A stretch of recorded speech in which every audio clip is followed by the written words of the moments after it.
Hi guys, welcome back to my channel. So ഇന്ന് പറഞ്ഞിട്ടുണ്ടെങ്കിൽ ഇന്ന് 2 ജൂണാണ് ഞാൻ ഈ വീഡിയോ എടുക്കുന്ന ദിവസം.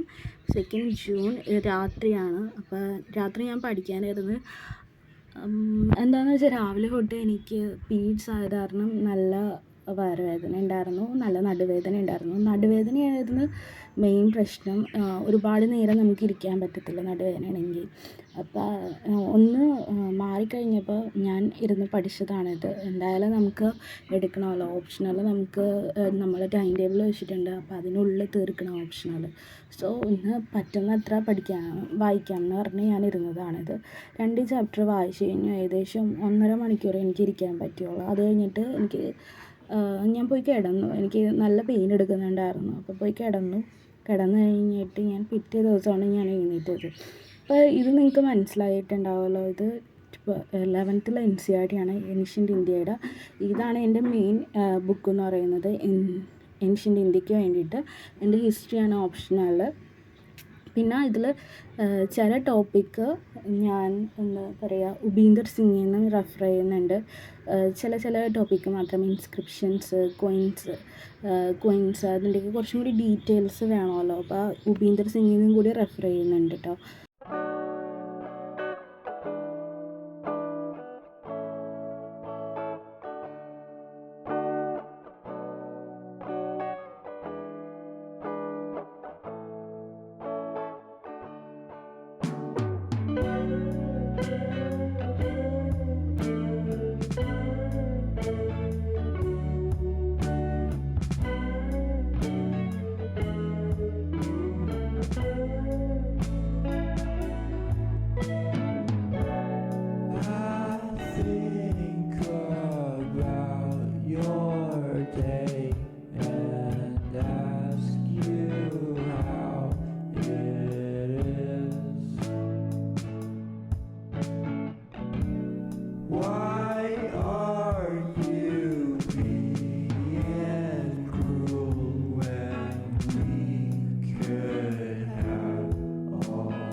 പിറ്റേ ദിവസം ഇപ്പോൾ മോർണിംഗ് ആയി. അപ്പോൾ 7 മണിയായപ്പോഴാണ് ഞാൻ എഴുന്നേറ്റ്. അപ്പോൾ ഇന്നലെ ഞാൻ മാർക്ക് ചെയ്തിട്ടുണ്ടായിരുന്നു പഠിക്കാനായിരുന്നു. അപ്പോൾ ടൈം ടേബിളിൽ ഞാൻ NCERT കംപ്ലീറ്റ് ചെയ്തിരുന്നു. പക്ഷേ അത് വീഡിയോ എടുക്കാൻ ഞാൻ മറന്നുപോയി. അപ്പോൾ ഇന്ന് ഒന്നും കൂടി അത് മാർക്ക് ചെയ്തിട്ട് നിങ്ങളെ വീഡിയോ എടുത്ത് കാണിക്കാമെന്ന് കരുതി. അപ്പോൾ ബാക്കിയുള്ള എല്ലാ NCERTസും ഞാൻ കംപ്ലീറ്റ് ചെയ്തിട്ടുണ്ടായിരുന്നു. ഞാൻ നേരത്തെ വീഡിയോ പറഞ്ഞിട്ടുണ്ടായിരുന്നു, ഹിസ്റ്ററിയുടെ ഒഴികെ. കാരണം ഹിസ്റ്ററി എൻ്റെ ഓപ്ഷണൽ ആയതുകൊണ്ട് എൻ്റെ ഓപ്ഷണലിൻ്റെ ടൈമിൽ പഠിക്കണമായിരിക്കും നല്ലത്. കാരണം ഇന്നലത്തെ കുറച്ച് മുമ്പത്തെ വീഡിയോയിൽ നിങ്ങൾ കണ്ട പോലെ ചില സമയത്ത് ഗൂഗിൾ ചെയ്യാനുണ്ടാവും, ചില സമയത്ത് ടോപ്പിക്ക് വേറൊരു ബുക്കിൽ നിന്ന് റെഫർ ചെയ്യാനുണ്ടാവും. അങ്ങനെ കുറച്ച് കാര്യങ്ങളൊക്കെ ഉണ്ടാവും ഓപ്ഷണലിൽ. അപ്പോൾ അത് ആ NCERT മെയിൻ ബുക്കായതുകൊണ്ട് ഓപ്ഷണൽ പഠിക്കുന്ന ടൈമിൽ പഠിക്കുന്നതായിരിക്കും ബെറ്റർ എന്ന് എനിക്ക് തോന്നി. അത് കാരണം ഞാനത് ജൂണിലേക്ക് മാറ്റി വെച്ചായിരുന്നു. പിന്നെ എല്ലാവരും എന്നോട് ചോദിക്കുന്നുണ്ട് എങ്ങനെയാണ് NCERT വായിച്ചതെന്ന് ചോദിക്കുന്നുണ്ട്. അപ്പോൾ 6th മുതൽ, അതായത് ഇമ്പോർട്ടൻ്റ് അല്ലാത്ത NCERTs എല്ലാം ഞാനൊരു പാസീവ് റീഡിങ്ങിലാണ് വായിച്ചത്. പിന്നെ ഇമ്പോർട്ടൻ്റ് NCERT വായിച്ച് എങ്ങനെയെന്ന് വെച്ചാൽ ഞാൻ പോയി ആദ്യം അതിൻ്റെ ഇൻട്രൊഡക്ഷൻ വായിക്കും. അത് കഴിഞ്ഞിട്ട് അതിൻ്റെ ഉള്ളിൽ, ആ ചാപ്റ്ററിൻ്റെ ഉള്ളിലുള്ള ഇമ്പോർട്ടൻ്റ് ഹെഡിങ്സ് പോയി നോക്കും ഏതൊക്കെയാണ്. അത് കഴിഞ്ഞിട്ട് പോയി നോക്കുന്നത് അതിൻ്റെ ആ ചാപ്റ്ററിൻ്റെ അവസാനമുള്ള എക്സസൈസിലാണ് പോയി നോക്കുന്നത്. എക്സസൈസിൽ എന്നാ പറയുക, ഓപ്ഷൻസ് തന്നിട്ടുള്ള ക്വസ്റ്റ്യൻ ആണെങ്കിൽ ആ ഓപ്ഷൻസൊക്കെ മാർക്ക് ചെയ്ത്, അതായത് അണ്ടർലൈൻ ചെയ്ത് നോട്ട് ചെയ്ത് വയ്ക്കും. പിന്നെ എന്നാന്ന് വെച്ചിട്ടുണ്ടെങ്കിൽ പിന്നെ ഓരോ ക്വസ്റ്റ്യൻ്റെയും കീവേഡ്സ് അണ്ടർലൈൻ ചെയ്ത് വയ്ക്കും.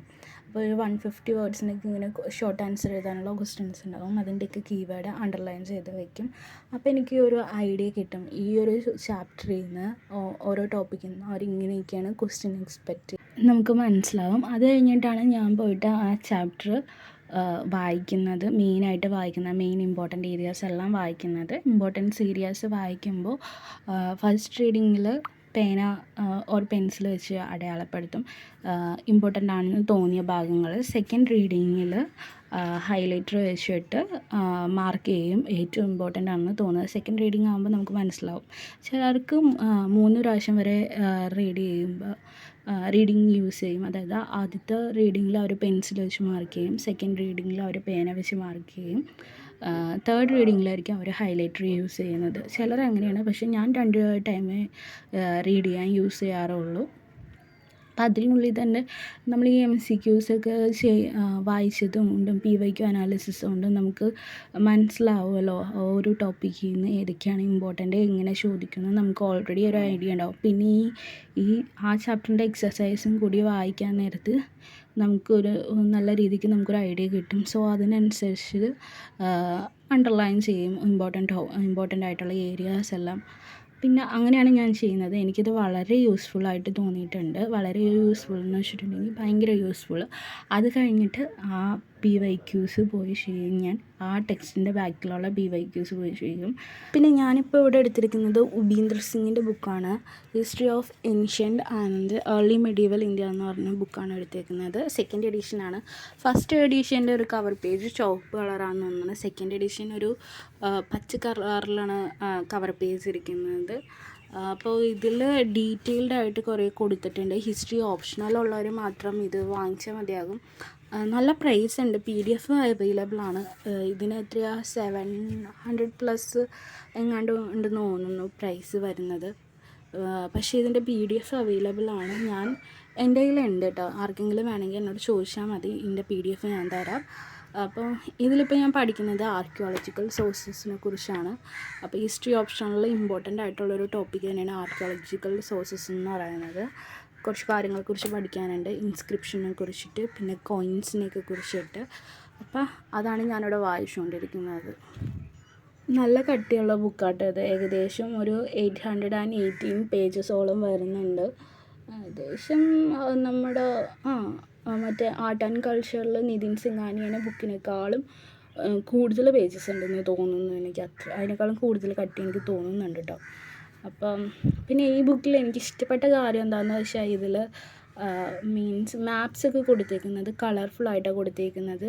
ഇപ്പോൾ NCERTയിൽ അത്രയ്ക്ക് വ്യക്തമല്ല നമുക്ക് മാപ്സും കാര്യങ്ങളൊക്കെ. പക്ഷേ ഇതിൽ നല്ല ക്ലിയറായിട്ട് മാപ്പും കാര്യങ്ങളൊക്കെ ലൊക്കേറ്റ് ചെയ്ത് കൊടുത്തിട്ടുണ്ട്. അതെനിക്ക് ഭയങ്കര യൂസ്ഫുള്ളായിട്ട് തോന്നി. എസ്പെഷ്യലി നമുക്ക് ഹിസ്റ്ററി ഓപ്ഷണൽ എടുക്കുന്നവർക്ക് മാപ്പ് ബേസ്ഡ് ക്വസ്റ്റ്യൻസൊക്കെ ഉണ്ടാവുമല്ലോ. അപ്പോൾ അത് ലൊക്കേറ്റ് ചെയ്യുന്നതൊക്കെ ഇമ്പോർട്ടൻ്റ് ആണ്. സോ അത് എനിക്ക് യൂസ്ഫുള്ളായിട്ട് തോന്നിയിട്ടുണ്ട്. ഇൻ കേസ് ഈ ബുക്ക് നിങ്ങൾ വാങ്ങിച്ചില്ലെങ്കിൽ നിങ്ങൾക്ക് ഗൂഗിൾ ചെയ്ത് ഇതിൻ്റെ കറക്റ്റ് ലൊക്കേഷനൊക്കെ കണ്ടുവയ്ക്കാവുന്നതേ ഉള്ളൂ. ഞാനിപ്പോൾ ഹിസ്റ്ററി ഓപ്ഷണലിൽ ഞാൻ 4 മാസത്തെ ടൈമാണ് അലോക്കേറ്റ് ചെയ്ത് വെച്ചേക്കുന്നത്. ജൂൺ, ജൂലൈ, ഓഗസ്റ്റ്, സെപ്റ്റംബർ, ഇത്രയും 4 മാസത്തിനുള്ളിൽ എനിക്ക് ഹിസ്റ്ററി ഓപ്ഷണൽ തീർക്കണം. എല്ലാം കൊണ്ടും തീർക്കണം. അതിൻ്റെ answer writing practice, note making എല്ലാം അതിനുള്ളിൽ തന്നെ തീരണം.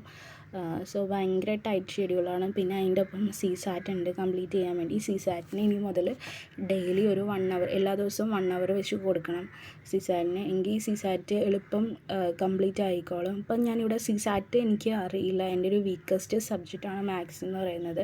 അപ്പോൾ അതെനിക്ക് പുതിയതായിട്ട് പഠിക്കേണ്ടതുണ്ട്. അപ്പം ഞാൻ അതിനിവിടെ കാണുന്നത് ഇത് സ്റ്റഡി IQയുള്ള ക്ലാസ്സാണ്. അപ്പോൾ ഇത് യൂട്യൂബിൽ അവൈലബിൾ ആണ്. ഈ ക്ലാസ് ഞാൻ യൂട്യൂബ് വീഡിയോ കണ്ടുകൊണ്ടിരിക്കുന്നത്. അപ്പോൾ എനിക്ക് കുഴപ്പമില്ല, നല്ല രീതിക്ക് മനസ്സിലാകുന്നുണ്ട്. അപ്പോൾ ബേസിക് ആയിട്ടുള്ള കുറച്ച് കാര്യങ്ങളൊക്കെ മനസ്സിലായി കഴിഞ്ഞിട്ട് പിന്നെ പ്രീവിയസ് ഇയർ PYQs നമുക്ക് ചെയ്യാം. എനിക്കിന്നൊരു സ്റ്റാൻഡേർഡ് ബുക്സും കൂടി പഠിക്കാൻ തുടങ്ങണമെന്നുണ്ടായിരുന്നു. എങ്ങനെയാണെന്ന് വെച്ചിട്ടുണ്ടെങ്കിൽ നമുക്ക് 6 hours മിനിമം 6 hours നമ്മുടെ ഓപ്ഷണലിന് കൊടുത്തിട്ട് ഡെയിലി, പിന്നെ 1 hour CSATനും കൂടി കൊടുക്കാം. ഇതിപ്പോൾ ഒരു 3 hours ക്ലാസ്സാണിത്. പക്ഷേ ഇത് ഞാൻ 1 hour മാത്രമേ കാണുന്നുള്ളൂ. അപ്പോൾ ബാക്കി ഡെയിലി 1 hour വെച്ച് കൊടുക്കാമെന്ന് കരുതിയ CSATന് വേണ്ടിയിട്ട്. ബാക്കി നാളെ കാണും. പിന്നെ എനിക്ക് ഒരു 2 hours സ്റ്റാൻഡേർഡ് ബുക്സിനും കൂടി കൊടുക്കണമെന്നുണ്ടായിരുന്നു. At least 2 hours കൊടുക്കണമെന്നുണ്ടായിരുന്നു. പക്ഷേ ഇന്ന് എന്തായാലും ടൈമില്ല. ഇന്ന് ഹിസ്റ്ററി ഒരുപാട് വായിക്കാനും കാര്യങ്ങളുണ്ടായിരുന്നു. കംപ്ലീറ്റ് ചെയ്യാൻ ഒരുപാട് ടൈമും എടുത്തു. അപ്പോൾ ഇനി നാളെ മുതൽ ഏതെങ്കിലും ഒരു സ്റ്റാൻഡേർഡ് ബുക്സും കൂടി തുടങ്ങും ഞാൻ. മേ ബി പൊളിറ്റി തുടങ്ങാമെന്നാണ് ഞാൻ വിചാരിക്കുന്നത്. കാരണം പൊളിറ്റി ഇത്രയും കൂടി എന്താ പറയുക, ഇത്രയും കൂടി ഉണ്ട്, പഠിക്കാൻ വേണ്ടിയിട്ടുണ്ട്.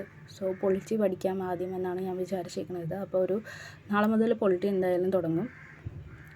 പിന്നെ സീസായിട്ട് 1 hour ഉണ്ടാവും. പിന്നെ ബാക്കിയുള്ള ടൈം മൊത്തം ഓപ്ഷണലിന് വേണ്ടിയിട്ടാണ്. അപ്പോൾ അങ്ങനെയാണ് ഞാൻ പ്ലാൻ ചെയ്തേക്കുന്നത്.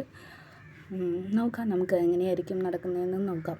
അപ്പോൾ ഇനി എന്തെങ്കിലും ഓപ്ഷണലിന് ഇനി എക്സ്ട്രാ ഇത് കൊടുക്കണമെങ്കിൽ ഉറപ്പായിട്ടും മറ്റേ സ്റ്റാൻഡേർഡ് ബുക്സിൻ്റെ ടൈം എന്തായാലും കട്ട് ചെയ്തിട്ട് ഓപ്ഷണലിന് ടൈം കൊടുക്കും. സീസാറ്റ് എന്തായാലും കട്ട് ചെയ്ത് കളയില്ല. കാരണം സീസാറ്റ് ഇപ്പോഴേ ഇച്ചിരി വെച്ച് പഠിച്ചു പോയാലാണ് ഡിസംബറിനുള്ളിൽ തീരുകയുള്ളൂ. ഡിസംബറിനുള്ളിൽ തീർന്നു കഴിഞ്ഞിട്ടുണ്ടെങ്കിൽ എനിക്ക് സമാധാനമായിട്ട് എനിക്ക് പ്രിലിംസിന് ഓറിയൻറ്റഡ് ആയിട്ട് പ്രിപ്പയർ ചെയ്യാൻ പറ്റും. കാരണം ആ സമയത്ത് കുറച്ച് പ്രിലിംസിന് മാത്രമായിട്ട് മറ്റേ ഓരോരോ കാര്യങ്ങൾ ചെയ്യാനും PT അനലൈസ് ചെയ്യാനും ഒക്കെ പറ്റും. പിന്നെ MCQ ആ സമയത്ത് സീസാറ്റിൻ്റെ ഇത് PYQs എല്ലാം ആ സമയത്ത് പ്രാക്ടീസ് ചെയ്താൽ മാത്രം മതിയായിരിക്കും. ഇപ്പം ഈ ബേസ് ഇങ്ങനെ പഠിച്ചു കഴിഞ്ഞിട്ടുണ്ടെങ്കിൽ ഇപ്പോഴേ. സോ ഇതാണ് എൻ്റെ പ്ലാൻ. സോ ഇനി നിങ്ങളുടെ കാര്യം പറയുന്നത്, നിങ്ങളുടെ പ്രിപ്പറേഷൻ എവിടം വരെയായി? നിങ്ങൾ NCERT വായിച്ചു കഴിഞ്ഞോ? സ്റ്റാൻഡേർഡ് ബുക്സ് തുടങ്ങിയോ? അല്ലെങ്കിൽ ഓപ്ഷണലാണോ നിങ്ങളിപ്പോൾ ഫസ്റ്റ് തുടങ്ങിയേക്കുന്നത്? എന്താണെന്ന് വെച്ചാൽ നിങ്ങൾ കമൻറ്റ് ചെയ്യണം കേട്ടോ.